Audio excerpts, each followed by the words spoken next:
quiero dar las gracias acá a alguien que está presente, que es Cassandra Bustamante. Mucho de lo que voy a mostrar hoy día, si es que no es todo, o la mayoría, es parte de un trabajo que hemos realizado en conjunto de documentación, de registro en la calle, porque con Cassandra, desde los primeros días de la revuelta, estuvimos todos los días en la calle, todo el día en la calle, y no tan solo pues, en lugares céntricos, sino que también, bueno, nos movimos principalmente por el cordón de Vicuña Maquena, por Grecia, Avenida Grecia, pero también fuimos para Quinta Normal, Maipú, estuvimos en Independencia, en Recoleta, eh, Lo Prado, y mucho de lo que les voy a mostrar acá, y Valparaíso también, estuvimos en Valparaíso. Mucho de lo que se voy a exponer el día de hoy es un trabajo que realizamos en conjunto con Cassandra, entonces es importante también reconocer ahí su labor. Fuimos con el celular nomás sacando fotos, pero fue un trabajo intencionado, le dedicamos tiempo a recopilar.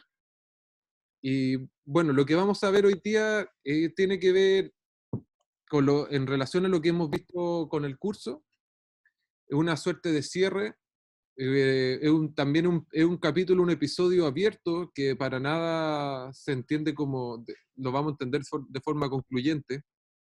Me interesa que generemos vínculos con lo que hemos ido hablando en las sesiones anteriores. En lo posible en lo posible a ampliar, a plantear dudas más que buscar conclusiones.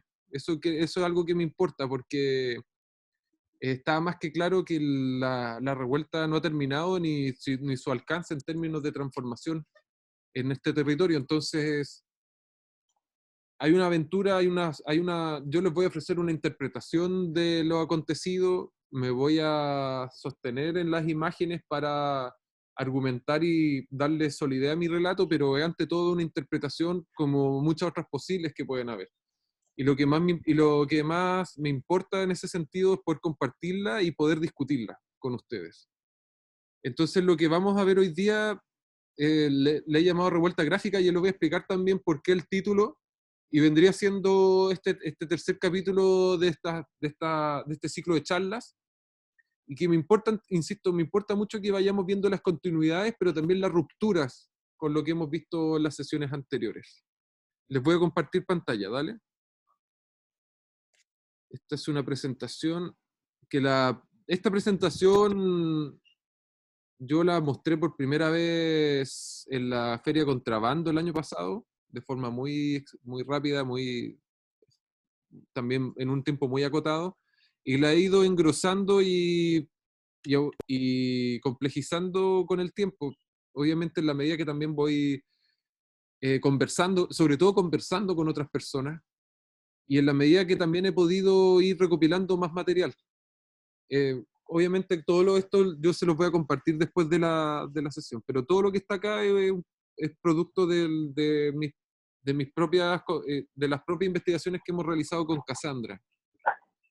Y vamos a hablar de revuelta, me importa desde un primer momento hablar de revuelta y no de estallido, principalmente porque el hablar de revuelta alude a un proceso que tiene antecedentes y proyecciones a futuro. A diferencia como la prensa monopólica y burguesa ha tratado de denominar el fenómeno como estallido, refiriéndose a un hecho puntual, esporádico, como si fuese simplemente una pataleta que se dio en un momento, me parece que referirse a revuelta tiene su relevancia y tiene también una forma de posicionarse en la hora de interpretar y entender el fenómeno y el conflicto. Entonces vamos a hablar de revuelta gráfica y no de estallido, porque insisto, esto no tiene, yo voy a empeñarme en tratar de compartir, voy a empeñarme en darle ampliar la perspectiva para entender el conflicto, entenderlo tanto en términos políticos, pero también en los antecedentes en términos visuales. Y voy a tratar de dar cuenta de que esto no es una mera casualidad y que tampoco responde al enojo espontáneo de un grupo de personas. Entonces, lo que vamos a ver el día de hoy, vamos a hablar de la crisis estructural del capitalismo. Es basado también en lo que hemos ido conversando en las otras sesiones. vamos a buscar antecedentes visuales de dónde viene también esta gran revuelta en términos gráficos, esta gran proliferación de imágenes. Yo entiendo que tiene antecedentes y tiene una acumulación de experiencias previas que lo permite y lo facilita. Y por último vamos a analizar algunos afiches parecidos como lo que hemos hecho en clases anteriores. Entonces, con respecto a la crisis estructural del capitalismo, también hay un texto que les mandé que habla sobre una crisis del neoliberalismo o de la normalidad neoliberal. Me importa que entendamos esto dentro de una perspectiva histórica, de una temporalidad amplia, y que logremos también entenderlo, similar a lo que hicimos en las sesiones anteriores, en relación a las oscilaciones que ha tenido el capitalismo a lo largo del siglo XX y en este caso el siglo XXI.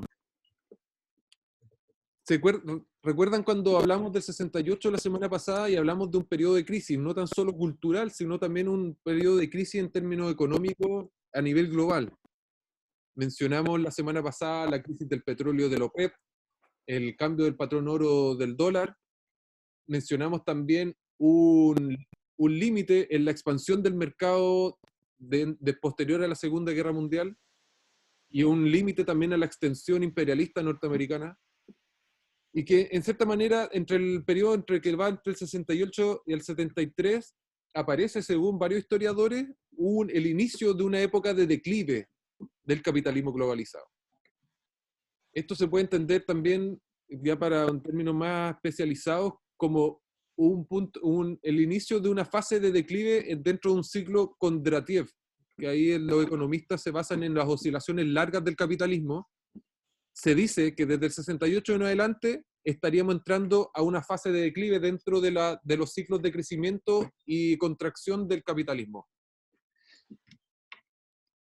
Eric Hobsbawm va a hablar de un derrumbamiento de la época de oro, en la época de oro donde se erigió el estado de bienestar, una época de oro donde hubo una calma pese a la Guerra Fría, una época de oro donde prácticamente todas las economías se desarrollaron y se industrializaron, y empezaríamos a entrar a una fase de derrumbe de esa calma y estabilidad.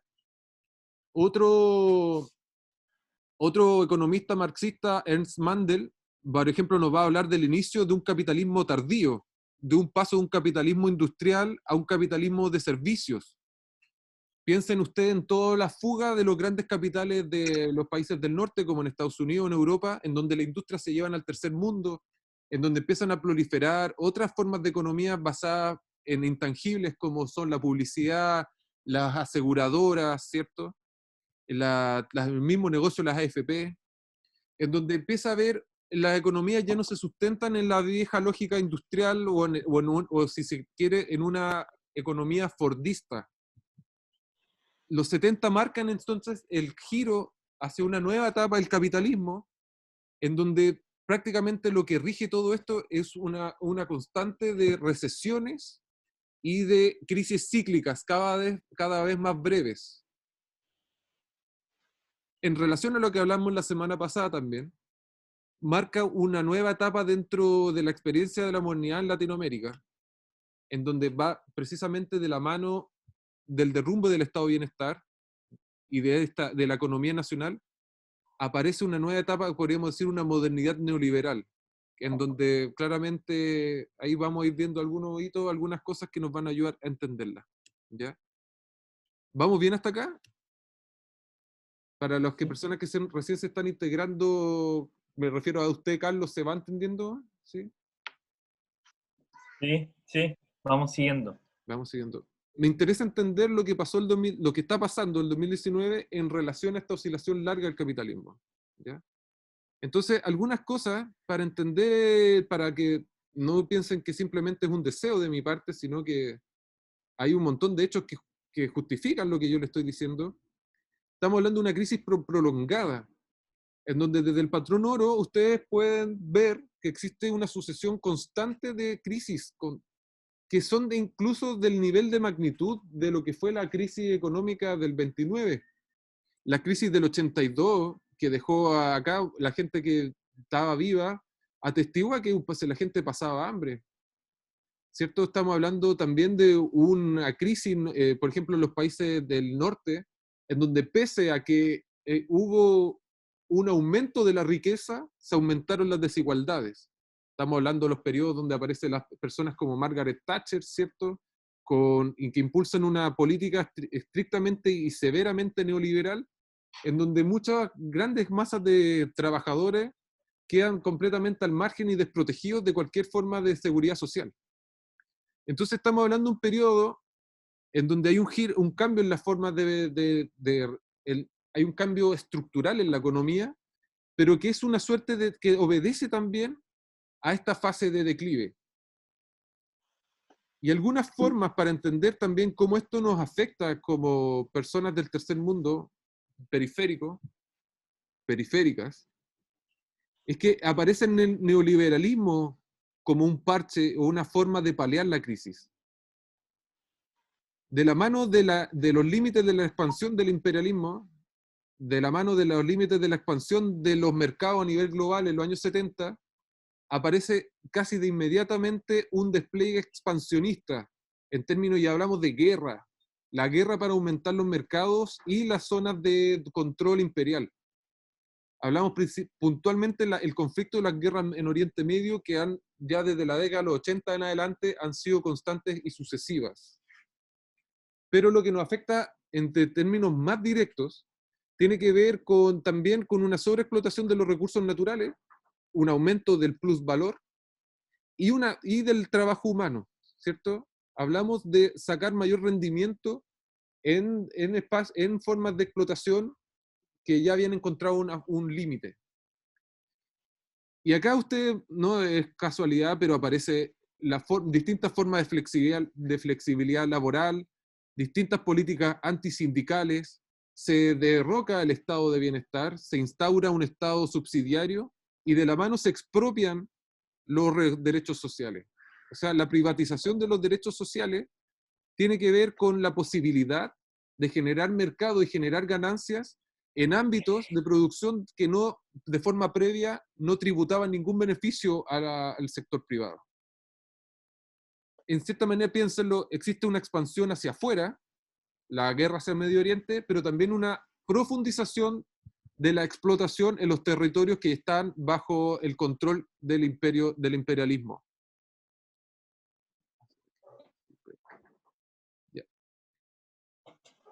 ¿Vamos bien? ¿Se va entendiendo esto? ¿Sí? Sí, sí. Es importante que cuando nosotros hablamos del 2019 como revuelta, o hablamos también de las revueltas en Ecuador, lo que ha pasado también en Bolivia, en muchos sentidos, lo que ha pasado incluso en México, puede entenderse en gran medida por este problema económico y estructural. De la mano de todo esto, también podríamos decir que hay otra forma de solución parche, son los socialismos del siglo XXI. Lo voy a anotar acá, socialismos del siglo XXI. Yo me refiero a lo que fue el chavismo, el trabajo de Evo Morales, los Kirchner, Lugo, me refiero a Lula, a la señora Bachelet, etcétera, etcétera, que son formas de socialdemocracia que lograron en cierta manera paliar las crisis de este modelo económico neoliberal. Sin embargo, en ningún momento se cambió la matriz productiva capitalista y, por ejemplo, se siguió sosteniendo una economía extractivista en todo el territorio, en toda la región. Capitalista. Una economía extractivista. Entonces, ¿qué es lo que nos encontramos? El chavismo fue grandioso cuando estaba alto el precio del dólar, bajó el precio del dólar, todo se fue al carajo. Lo mismo pasó con Brasil. Algo similar pasó en Ecuador con Correa. Entonces, el siglo XXI podemos hablar de un caos político en donde hay una búsqueda desesperada por estabilidad, por encontrar también lograr un equilibrio, un acomodo entre este conflicto eterno entre trabajo y capital, que hoy en día es más agresivo que nunca. ¿Vamos bien? ¿Se va entendiendo? yo entiendo el conflicto del 19 desde esta perspectiva, desde un problema sostenido en el tiempo que en el tarde o temprano iba a explotar.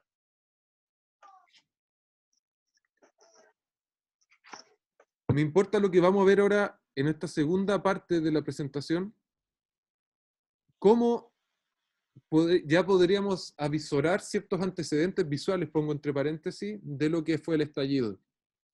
O sea, hay un ciclo de protestas que se delinea con claridad desde el año 2006 en adelante. Y que es una línea directa hacia a lo que estamos viviendo en la actualidad. O sea, esto es una forma de decir, no es un estallido de que viene desde la nada. Lo importante, y que me importa entenderlo también así, va de la mano del fortalecimiento de los movimientos sociales y de un tejido social que estaba completamente desmembrado desde la década desde el golpe de Estado en adelante, que fue pulverizado y que vuelve a articularse de distintas maneras. Quisiera recordar algunas cosas de las que hablamos la semana pasada con respecto a las transformaciones dentro del pensamiento de izquierda o el pensamiento antisistémico. Es importante entender esto también en términos históricos, porque hay que poner en cuestión la, la pérdida del protagonismo del proletariado. Fue algo muy conflictivo. Yo sé que muchas personas no están de acuerdo con esta afirmación. No es que el proletariado haya dejado de existir, pero de la mano con las transformaciones de la economía hacia una economía de servicios, ya no tenemos las grandes bases de trabajadores industriales que hubo en antaño, que eran los quienes movilizaban principalmente las grandes movilizaciones de masas. En la actualidad, no es el proletariado, es necesariamente la vanguardia que moviliza el devenir del movimiento social. No tiene prácticamente Ahí Kim López no habla de la nueva clase trabajadora. Claro, la nueva clase trabajadora es la persona que trabaja en el call center, es la persona que trabaja en el supermercado, es la persona que tiene oficios varios, es personas que tienen emprendimientos. En cierta manera, no es necesariamente el trabajador industrial o que estuvo tal vez en algún momento afiliado a la Central Unitaria de Trabajadores, ¿cierto? O que simplemente que su acción política está movida por el conflicto de clase. Los nuevos movimientos sociales, Sergio Guerra nos dice del proletariado al precariado, claro, o el boletariado. Los nuevos movimientos sociales no consideran exclusivamente el problema de clase o el problema vinculado a la abolición de la desigualdad. Ahí anoto el problema contracultural, que lo hablamos la semana pasada en relación al hipismo, a la psicodelia, ¿cierto? Como un componente relevante dentro del pensamiento de izquierda, en donde aparece la formación de distintas subjetividades que apelan por posicionarse dentro del debate y hablar también y también apostar por sus demandas particulares. Me gusta algo que menciona Luciano Fabri que tiene que ver con la unidad en la diversidad. Creo que ahí hay un concepto relevante a considerar, porque lo que estamos viendo en el 2019 no tiene que ver con por ejemplo, la configuración de un sujeto único, que sería como el trabajador en términos universales, sino que hay muchas voces que apelan a múltiples fisuras del sistema, que, que en cierta manera ya desde antes del 2019 venían trabajando de forma parcelada, aislada entre sí, pero que convergen en el 2019. Y creo que hay un gran componente contracultural en este afán de construir una cultura alternativa que está presente en todo esto.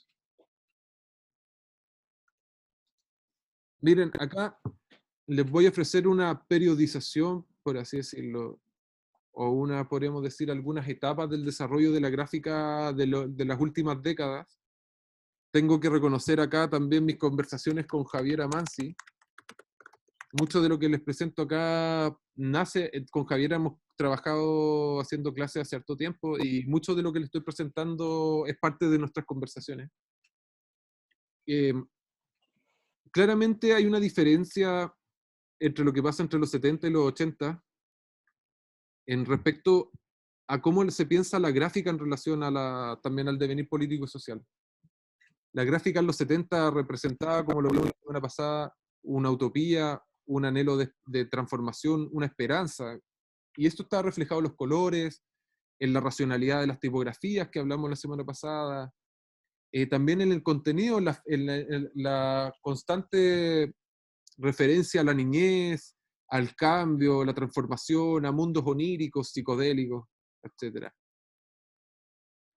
Pero en los 80 nos encontramos precisamente con algo que no tiene nada que ver con ese mundo de colores, eh, ese mundo psicodélico de los 70, sino que aparece una gráfica que es mucho más punk, una gráfica que es mucho también a ratos más nihilista y desesperanzada, donde el monocromo, la emergencia, la necesidad de producir en términos rápido y clandestinos, lleva a que también representa también el dolor que se vivía por aquellos años.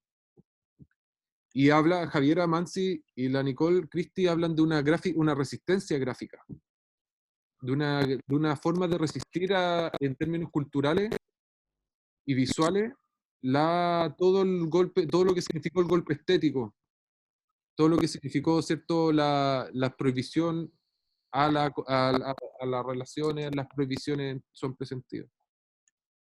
Y lo que es posible de ver de forma previa a la revuelta es un periodo, bueno, de la mano del periodo de transición, el fortalecimiento y la rearticulación de nuevos actores.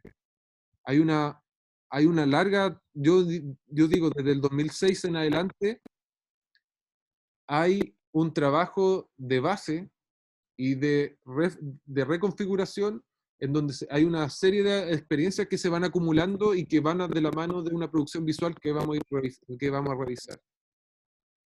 ¿Ya? ¿Vamos bien hasta acá? ¿Sí? Súper. Sí. Carolina Carola Hidalgo nos mandó un link de Zoom infinito. Así que cuando este llegue a su fin, yo le voy a mandar nuevamente por correo el acceso, ¿ya? Vamos a pasar del Zoom pobre al Zoom infinito. Dale. Eso. Bueno, va avanzando un poquito más. Lo de la utopía gráfica ya lo vimos la semana pasada, pero acá importa lo que hace Yo recomiendo el trabajo de la Javiera y la Nicole, de la resistencia gráfica. Ellas se especializaron en el trabajo de la APJ y del Taller Sol que todavía existe, que está en el barrio Yungay, en Portales. Y ellas hacen todo un trabajo de recopilación de esta memoria visual que está presente, que se desarrolló al alero muchas veces de las instituciones, no tenía una vocación necesariamente artística, o no era la creme de la creme de la gráfica, sino que era una gráfica urgente, una gráfica que que muchas veces no circulaba en el espacio público, sino que circulaba en espacios privados, que circulaba en talleres, o como volantes que se compartían de forma rápida en la calle, y que, como mencionan, ya acá empiezan a acumularse cierta experiencia en torno a la autonomía y la colaboratividad. Se crean, por ejemplo, matrices de offset en papel, empieza a aparecer la fotocopia también como una manera de producir en bajos tirajes, sin necesidad de recurrir a una gran imprenta. Y empieza a aparecer, ¿cierto?, también una gráfica que empieza a emplear recursos mínimos, y yo creo que algo que es relevante para el periodo posterior. Que, vamos, como ustedes podrán ir dándose cuenta, es muy distinto a lo que vimos con respecto a la unidad popular y el gran apoyo que tenía la producción visual de aquel entonces en términos de apoyo estatal, de acceso a grandes talleres, etc. Esto es una gráfica mucho más urgente, es una gráfica clandestina y que resiste de cierta manera los embates de la dictadura. Y como podrán ver, es a ratos mucho más cruda y dolorosa que la que vimos la semana pasada. Ahí ya se puede empezar a ver, por ejemplo, aparecen mucho los recursos manuales, una suerte de formas de reproducción con mimeógrafo, que son formas que se pueden muy caseras. Aparece la xeroxgrafía, la producción con impresoras Xerox, aparecen las impresoras Xerox. Entonces hay mucho de artesanal en todo esto. Y que lo importante acá, yo destaco esta imagen, porque ya empieza a visorar también una suerte de interseccionalidad, en donde, por ejemplo, las reivindicaciones del pueblo mapuche se cruzan, por ejemplo, con las reivindicaciones feministas. Un feminismo que ya se está vacunando, por ejemplo, como en lugares como Casa La Morada, y en distintos, ya para aquel entonces había encuentros feministas acá en Chile que son una antesala de lo que se va a ver posteriormente. Lo que me importa acá es ver cómo en el periodo de la transición se reactiva el rubro gráfico, por así decirlo, pero bien, a mi parecer, hay una suerte de la gente como que se engolosinó con los medios digitales. Ahí, a mi parecer, durante los 90 baja la calidad de la producción visual, de la producción gráfica. Voy a mandar el link de nuevo, ya que se nos va a cortar esta cuestión en cualquier momento. ¿Ya? Les voy a mandar el link y seguimos, ¿ya? Ya, Dale. acá. Va por el correo electrónico. ¿Lo voy a mandar al correo? Sí, lo voy a mandar al correo.